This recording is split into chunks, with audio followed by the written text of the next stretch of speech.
America की राजनीति में इन दिनों एक नई और दिलचस्प बहस ने हलचल मचा दी है। इस बार चर्चा सिर्फ टेक सेक्टर की नहीं, बल्कि भारतीय नागरिकों, खासकर आईआईटी से निकले इंजीनियरों की बढ़ती भूमिका को लेकर हो रही है। एक तरफ हैं डोनाल्ड ट्रंप और उनकी अमेरिका फर्स्ट नीति, जो साफ कहती है कि अमेरिकी नौकरियों पर सबसे पहला हक अमेरिकी नागरिकों का होना चाहिए। ट्रंप और उनके समर्थकों का तर्क है कि H-1B वीज़ा जैसे प्रोग्राम्स के जरिए बड़ी टेक कंपनियां विदेशी टैलेंट को प्राथमिकता देती हैं, जिससे अमेरिकी युवाओं के अवसर प्रभावित होते हैं। दूसरी तरफ हैं एलोन मस्क जैसे टेक लीडर्स, जो मानते हैं कि अमेरिका की असली ताकत ही यह है कि वह दुनिया का सर्वश्रेष्ठ टैलेंट आकर्षित करता है। उनका कहना है कि इनोवेशन, स्टार्टअप कल्चर और टेक्नोलॉजी में लीडरशिप तभी संभव है जब ग्लोबल टैलेंट को मौका मिले, चाहे वह भारत से हो, चीन से हो या यूरोप से।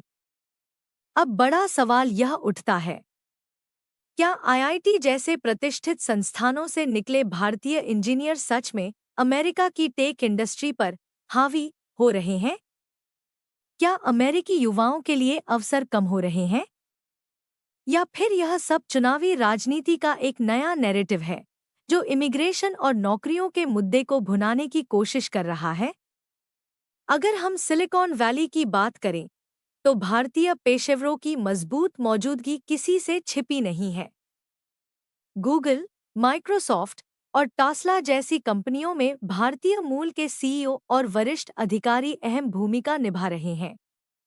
कई भारतीय engineer startup ecosystem, artificial intelligence, cloud computing और सेमीकंडक्टर टेक्नोलॉजी में अग्रणी योगदान दे रहे हैं। आईआईटी जैसे संस्थान लंबे समय से दुनिया भर में अपनी गुणवत्ता के लिए जाने जाते हैं।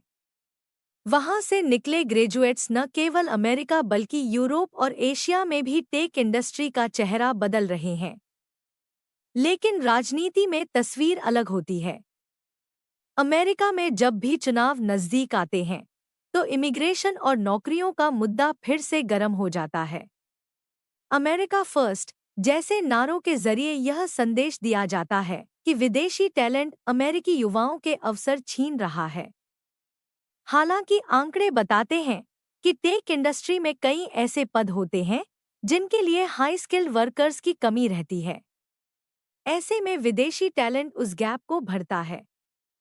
कई विशेषज्ञों का मानना है कि भारतीय और अन्य विदेशी प्रोफेशनल्स अमेरिकी अर्थव्यवस्था को मजबूत करते हैं, टैक्स देते हैं, स्टार्टअप शुरू करते हैं और नई नौकरियां पैदा करते हैं। भारत के लिए इसका क्या मतलब है? अगर अमेरिका वीजा नियमों को सख्त करता है, तो इसका असर सीधे भारतीय छात्रों और प्रोफेशनल्स पर पड़ेगा। वहीं अगर भारत अपने टेक इकोसिस्टम को और मजबूत करता है, तो ब्रेन ड्रेन की जगह ब्रेन गेन का दौर भी आ सकता है, जहां भारतीय टैलेंट वापस आकर देश में इनोवेशन को आगे बढ़ाए। यह बहस सिर्फ नौकरी या वीजा की नहीं है। यह बहस है राष्ट्रीय पहचान बनाम ग्लोबल अवसर, स्थानीय रोजगार बनाम वैश्विक प्रतिस्पर्धा और राजनीति बनाम अर्थव्यवस्था। इस वीडियो में हम पूरे विवाद को तथ्यों, राजनीतिक संदर्भ और भारत पर संभावित प्रभाव के साथ गहराई से समझेंगे। अगर आप आईआईटी, भारतीय टैलेंट, अमेरिका की राजनीति और बदलते ग्लोबल पावर बैलेंस को समझना चाहते हैं, तो यह वीडियो आपके लिए बेहद महत्वपूर्ण है।